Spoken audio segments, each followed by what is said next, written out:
এই দুনিয়া হচ্ছে সিজনুল লিল মুমিন। নবীজি বলছেন আর দুনিয়া সিজনুল লিল মুমিন, দুনিয়া মুমিনদের জন্য কারাগার। কারাগার মানে যেখানে আমি স্বতন্ত্র স্বাধীন নই। এখানে প্রশাসন অনেক ভাই বোন আছেন, তারা জানেন কারাগার কি জিনিস, আর যারা দুই একবার যাওয়া আসা করেছে ওরা জানে কি জিনিস।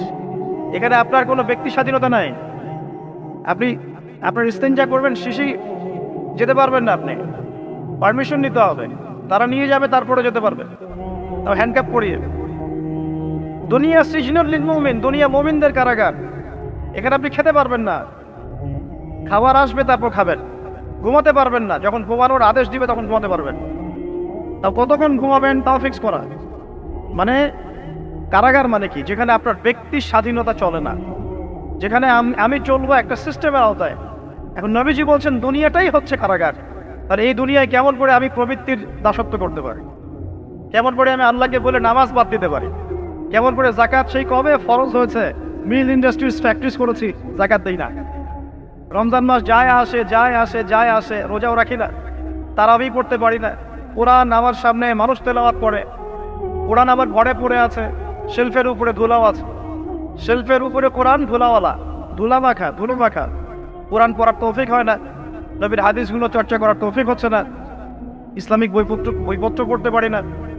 এই কারাগারের জীবনে বসি আমি একটা মেয়ের পিছনে দৌড়াচ্ছি, মাদক খাচ্ছি, জেনা করছি, কোনো সময় ধর্ষণ করছি, কোনো সময় সুদ খাচ্ছি, ঘুষ খাচ্ছি, দুর্নীতি করছি। এই কারাগারের জীবনে বসে, যেখানে আমার কোনো ব্যক্তি স্বাধীনতা নাই। তাহলে কারাগারের জীবনের মেয়াদ যখন শেষ হবে, যখন তাকে এখান থেকে বের করে নিয়ে আসা হবে, অর্থাৎ মৃত্যু, তখন তার সাথে কিরকম রিমান্ডে আচরণ করা হবে এটা ভালো করে বুঝে না। নবীজি বলছেন আদ-দুনিয়া সিজনুল লিল মুমিন ওয়াল জান্নাতু লিল কাফির। কাফেরদের জন্য, মুশরিকদের জন্য এই দুনিয়াটা হচ্ছে জান্নাত। জান্নাত মানে কি? যা ইচ্ছা তাই করতে পারবেন। জান্নাত মানে কি? আপনি চাচ্ছেন আল্লাহ আমি এখন একটা খামর চাই, শরাব আপনার সামনে হাজির, চিন্তা করার সাথে সাথে। জান্নাত মানে কি? আল্লাহ আমি আপনাকে দেখতে চাই, আল্লাহকে আপনি দেখতে পারবেন। জান্নাত মানে কি? আপনি মধুর নহর, দুধের নহর, পানির নহর, শরাবের নহর, হুরে নিঈন চতুর্দিকে ঘোরাফেরা করছে। একজন নিম্নমানের জান্নাতি, মানে সবচেয়ে শেষের দিকে যারা জান্নাতে যাবে, তাদের সাথেই দুজন করে হুরে নিঈন, আহান পরিবার তো আছেই, রিলমান পানপাত তুলে চারপাশে ঘোরাফেরা করবে। জান্নাত মানে কি? যেখানে যা ইচ্ছা তাই করা যাবে, বলার কেউ নাই, বাধা দেওয়ার কেউ নাই, সেখানে কোনো মৃত্যু নাই, সেখানে কোনো অহেতুক কথাবার্তাও নাই, কোনো গান গল্প নাই, কোনো মিথ্যা নাই, কষ্টের ক্লেশ মাত্র নাই, থুতু ফেলতে হবে না। জান্নাত মানে থুতু ফেলতে হবে না। জান্নাত মানে হাঁচি হবে না, নাক ছাড়তে হবে না। জান্নাত মানে ইস্তেঞ্জা, পেশাব পায়খানা করার টেনশন নাই। মানুষ খাবার খাবে, একটা ঢেকুর তুলবে, ব্যাস খাবার হজমে। আর জান্নাতের সবচেয়ে বড় বিষয়টা কি?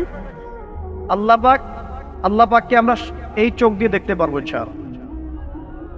আর তার সমকক্ষ একটা বিষয় হচ্ছে আল্লাহ পাক বলে দিবেন যে আমি তোমাদের সবার উপর সন্তুষ্ট হয়ে গেলাম, যাও কোনোদিন অসন্তুষ্ট হও। ব্যাস, এখন আপনি যত কিছুই করেন এই বস্তুবাদী জীবনে, মনে একটা ভয় থেকে যাবে।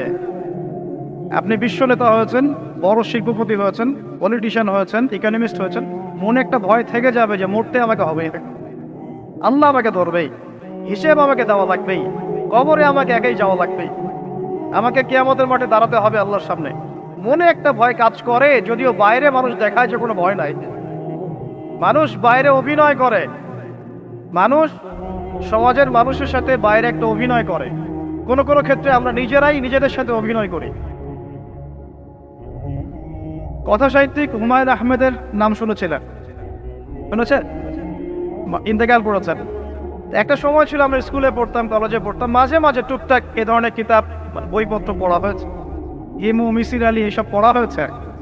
শরৎচন্দ্র, বঙ্কিমচন্দ্র, রবীন্দ্রনাথ, নজরুলের কবিতাগুলো, ইভেন শেক্সপিয়ার, অ্যাডাম স্মিথ সহ, যিনি অর্থনীতির জনক। যাই হোক, তিনি তার বইয়ের মধ্যে লিখেছিলেন যে এই পুরো দুনিয়াটা হচ্ছে অভিনয়ের মঞ্চ। কথা সাহিত্যিক তিনি বলছেন তার মতো করে এই পুরো দুনিয়াটাই অভিনয়ের মঞ্চ, আর আমরা সবাই নিজ নিজ জায়গায় অন্যের সাথে অভিনয় করছি। কোনো ক্ষেত্রে আমরা নিজেরা নিজেদের সাথে অভিনয় করছি। তিনি বলছিলেন আমরা সবাই অভিনেতা, আর সবচেয়ে বড় অভিনেতা হচ্ছে পলিটিশিয়ানরা। কারণ তাদেরকে অনেক বড় মঞ্চে অভিনয় করতে হয়। এটা আমার কথা না, হুমায়ুন আহমেদের কথা, পড়ে দেখেন। তো আল্লাহ পাক পাঠিয়েছেন তার ইবাদত করতে, আর এই বস্তুবাদী জগৎ আমাদেরকে ভুলিয়ে দিল কিভাবে? কয়েকটা প্রলোভন দিল। প্রথম প্রলোভন হচ্ছে টাকা, তারপরে জীবনে কি করব প্রতিষ্ঠিত হওয়ার চিন্তা, তারপরে চাই চাই আরো চাই এই একটা আকীদা দর্শন, তারপরে আমার স্ত্রী সন্তান আহার পরিবারের কি হবে, আর আরেকটা দর্শন আছে, এটাকে বলে চারবাক দর্শন।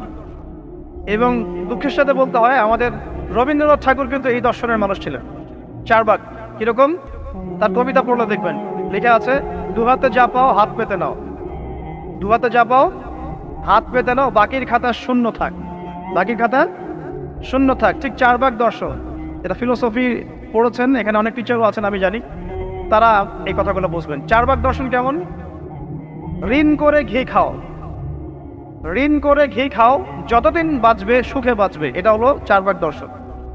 তো দুহাতে যাবো হাত পেতে নাও, বাকির খাতা শূন্য থাক, মিল আছে না? ঋণ করে হলেও ঘি খান, যেভাবে হোক ঘি খান না, মানে ঋণ করে হলেও ঘি খান, যতদিন বাঁচবেন সুখে বাঁচবেন। তাহলে এই দর্শনগুলো বস্তুবাদী না? বুঝতে পারছেন কিনা? মেটেরিয়ালিজম, বস্তুবাদিতা, মানে আপনি চোখের সামনে যা দেখছেন এই দুনিয়া, যেভাবে হোক অর্জন করে নেন, বাকির খাতা শূন্য থাক। ইসলামিক কনসেপ্ট এর টোটাল ডিফারেন্ট কনসেপ্ট। ইসলামের ঈমান, আকীদা, ইসলাম, পরকাল, মুহাম্মদ সাল্লাল্লাহু আলাইহি ওয়াসাল্লামের আদর্শ সম্পূর্ণ ডিফারেন্ট।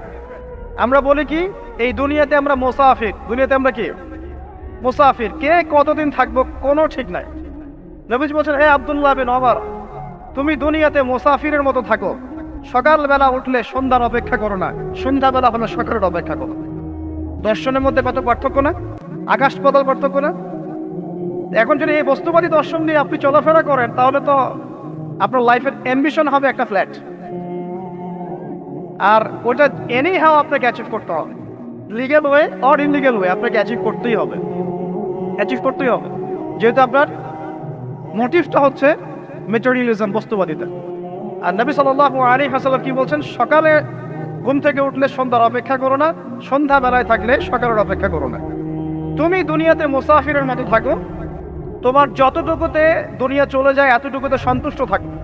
নবীজি বলছেন, তোমরা হাঁটবে যখন রাস্তায় চলাফেরা করবে, তোমাদের উপরের দিকে দেখবে না যে তোমাদের উপরে কারা আছে, অলওয়েজ দেখবা তোমাদের নিচে কারা আছে, তোমাদের চেয়ে খারাপ কারা আছে। এক ভাইকে আপনি দেখবেন আপনি সুস্থ, তার হাত নাই। আরেক ভাইকে দেখবেন আপনি সুস্থ, তার চোখ নাই। এক ভাইয়ের পা প্যারালাইজড হয়ে গেছে, এক ভাইয়ের বডি প্যারালাইজড, একজন হার্টের রোগী, একজন ডায়াবেটিসের রোগী, আপনি সুস্থ আছেন, অথচ ওই ব্যক্তির অনেক টাকা পয়সা আছে, আপনার নাই।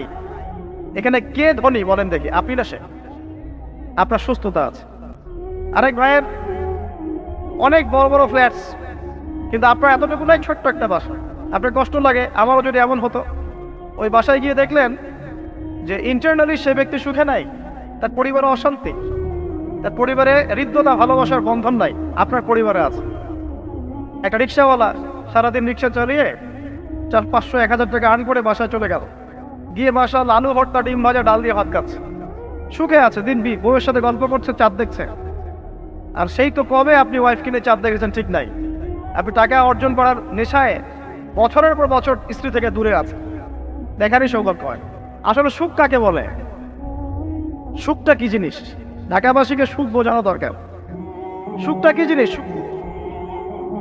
যখন আপনি বা আমি নিজেকেও বলছি, যখন আমরা আল্লাহকে পাবো, আল্লাহ পাকের ইবাদতের মধ্য দিয়ে, রাসূলের সুন্নতের মধ্য দিয়ে অল্পে তুষ্ট থাকতে পারবো, যা আছে এতে শুকরিয়া আদায় করবো, আপনার চেয়ে সুখী মানুষ দুনিয়াতে কেউ নাই, কেউ নাই দুনিয়াতে।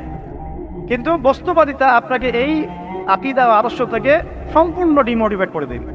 আপনাকে খালি চাই চাই আরো চাই, ওই যে দু হাতে যাবো হাত পেতে নাও, বাকির খাতা শূন্য থাক। আর আমাদের দর্শন, দু হাতে যাবো হাত পেতে নাও না, বরং দুনিয়াতে যতটুকু পাও এতটুকুতে সন্তুষ্ট থাকো, বাকির খাতা শূন্য থাক না, বাকির খাতা পূর্ণ হোক।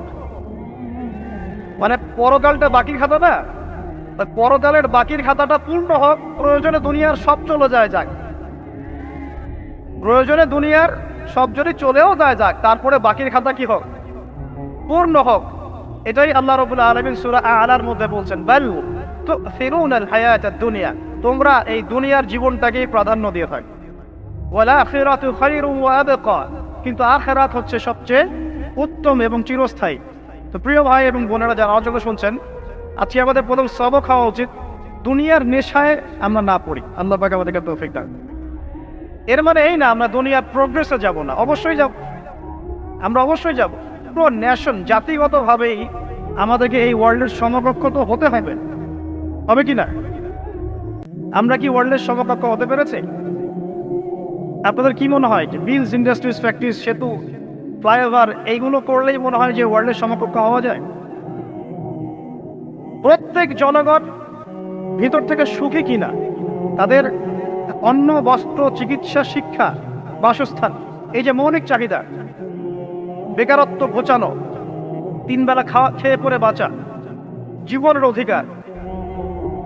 অধিকার, সিকিউরিটি, এই জিনিসগুলো আমাদের নিশ্চিত হচ্ছে কিনা, এটা হচ্ছে আপনার উন্নতির মানদণ্ড। উন্নতির মানদণ্ড কি? আমরা এখন যেখানে আছি না, 1776 সালে অ্যাডাম স্মিথ তার চেয়ে আগের জায়গায় ছিল। 1776 সালে অ্যাডাম স্মিথ একটা বই লিখেছেন, তার নাম হচ্ছে যে দ্য ওয়েলথ অফ নেশন, এই কিভাবে একটা রাষ্ট্রের ওয়েলথ ফাংশন করে। ওই 1776 সালে তিনি যে চিন্তাগুলো করেছেন, এখন পর্যন্ত আমরা সেই চিন্তা বাস্তবায়ন করতে পারি নাই। 1776 সালের চিন্তা, কিন্তু ওই চিন্তা বাস্তবায়ন করেছে পশ্চিমারা। পশ্চিমা সভ্যতা যেটা আপনি দেখছেন দাঁড়িয়ে আছে, এই একটা বইয়ের উপর দাঁড়িয়ে আছে। যেমন একটা এক্সাম্পল দিই, আলোচনা কঠিন হয়ে যাবে, অন্যদিকে যাব। আমরা মনে করি যে অর্থনীতি আমরা নিয়ন্ত্রণ করব, ঠিক আছে, অর্থনীতির পুরো বিষয়গুলো আমরা নিয়ন্ত্রণ করে আমরা সমৃদ্ধি নিয়ে আসবো।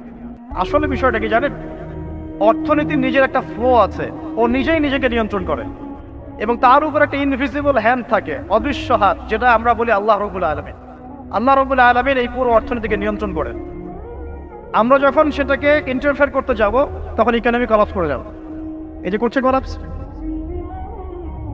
আরো ব্যাপার আছে, শুধু ব্যবসা, অর্থনীতি, এক্সপোর্ট ইম্পোর্ট, এগুলোকে তিনি জাতির মানদণ্ড বলতেন না।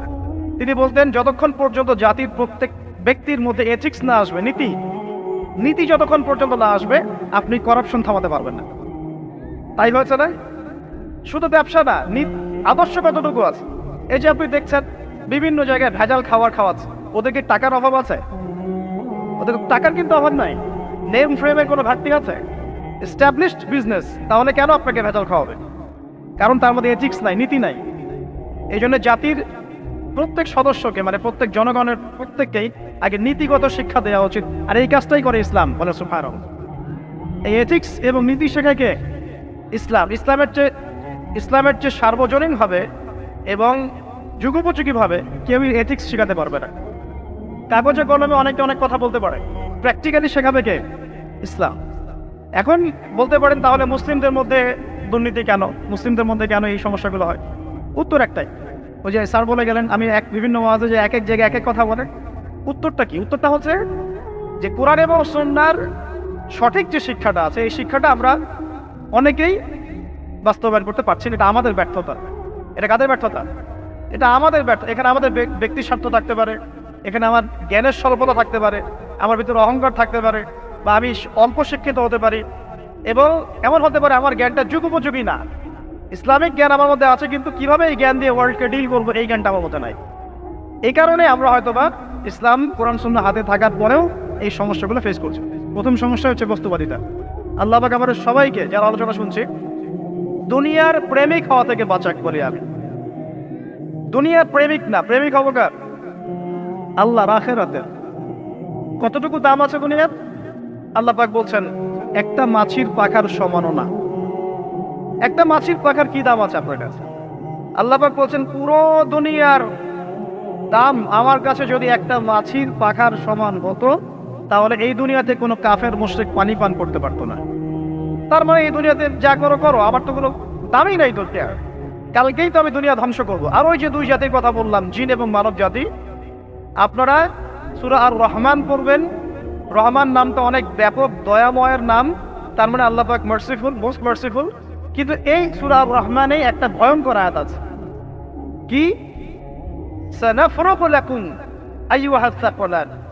হে মানুষ এবং জিন, হে মানুষ এবং জিন, শীঘ্রই আমি তোমাদের দুইটা জাতিকে ডিল করার জন্য ফারেক হচ্ছি, অপেক্ষা করতে থাক। মানে আল্লাহ পাক কুল্লু ইয়াউমিন হুয়া ফি শা'n, মানে আল্লাহ পাক কি করেন, সব সময় তার কাজে ব্যস্ত আছেন। মহাবিশ্বের তো গ্রহ নক্ষত্র গ্যালাক্সির অভাব নাই, মাখলুকের কোনো অভাব নাই। আল্লাহ পাক প্রত্যেকটা মুহূর্তেই তার কাজে ব্যস্ত আছে, তার কাজে শানে ব্যস্ত আছে। কিন্তু এই ব্যস্ততা থেকে ফারেক হবেন কাদের জন্য? মানুষ আর জিনের জন্য। সুবহানাল্লাহ, মানুষ আর জিনের জন্য। আল্লাহ পাক বলেন সানাফরুগু লাকুম আইয়ুহাস সাকলান, দাঁড়াও, দুনিয়ার মধ্যে এইসব করে বেড়াচ্ছ, তোমাদের দুই জাতির জন্য আমি অচিরে ফারেক হব ইনশাআল্লাহ। ওইটাই হলো কিয়ামতের দিন। যদি ওই দিনটা আমরা মাথায় রেখে চলি, ইনশাআল্লাহ আমরা কেউ বস্তুবাদী হব না ইনশাআল্লাহ। আল্লাহ পাক আমাদের সবাইকে দুনিয়া মুসাফিরের মতো থাকার তৌফিক দান। আমরা উন্নতি করব, অবশ্যই অগ্রগতি করব, আমরা সবকিছুই করব, কিন্তু দুনিয়ার পূজায় ডুবে যাব না। এটা একটা বড় চ্যালেঞ্জ। মানে মধ্যমপন্থী থাকতে হবে, না একদম গোলানো মার্কা আর না চরমপন্থী, মাঝামাঝি থাকার চেষ্টা করতে হবে। আল্লাহ তৌফিক দান। ঢাকাবাসীর জন্য এর চেয়ে বড় কোনো নসিহত হতে পারে না। ঢাকা থেকে, ঢাকার মতো যত মানে সিটিজ, মেগা সিটিজ আছে সারা ওয়ার্ল্ডে, তাদের জন্য এটাই প্রথম নসিহত, বস্তুবাদিতা ত্যাগ করতে হবে, বস্তুবাদিতা।